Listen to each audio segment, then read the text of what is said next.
my slaves, Allah says, الَّذِينَ أَسْرَفُوا عَلَى أَنفُسِهِمْ. Which of the slaves?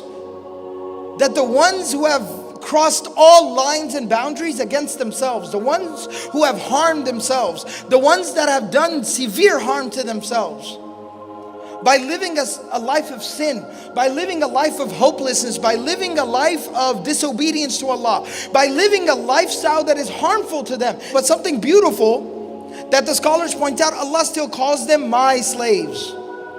Allah is still saying, you're my slaves. We still have a relationship with Allah. So Allah is speaking to the worst of the worst, the most sinful people, the ones that are walking on very thin ice.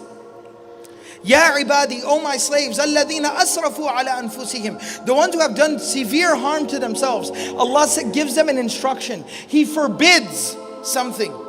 La taqnatu min rahmatillah. La taqnatu min rahmatillah. Never ever in the slightest bit lose hope from the mercy of Allah subhanahu wa ta'ala. Allah is saying that it is haram. It is not allowed for you under any circumstance to ever in the slightest bit lose hope from the mercy of Allah. Why? Allah subhanahu wa ta'ala didn't just tell us something and not give us reason to believe it. Why? Inna Allah yaghfiru dhunuba jami'a. Because Allah will forgive all the sins. How is He capable of forgiving all the sins? Innahu huwal ghafurur rahim. Because He and only He, most definitely He is Al-Ghafur, constantly forgiving and constantly merciful. Nothing is beyond His capacity or beyond His reach. Allah will and can forgive anything. Allah subhanahu wa ta'ala is so merciful, so forgiving, so kind, so benevolent, that just in the Quran itself, in the book of Allah, Allah subhanahu wa ta'ala, when He talks about His ability to forgive, Allah subhanahu wa ta'ala mentions 3 different attributes for Himself in terms of forgiving that come from the same root.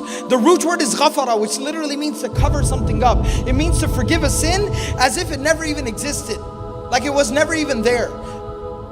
But He says this 3 different ways. One place Allah subhanahu wa ta'ala calls Himself Ghafiru Dhanb, Ghafir, which means the one who immediately forgives. Another place Allah calls Himself Ghaffar, Ghaffar, the one who abundantly forgives, the one who has no limitation in terms of forgiveness, the one who can continue to forgive no matter how much the sins might be. The third attribute is Ghafur, constantly forgiving, immediately forgiving, abundantly forgiving, constantly forgiving.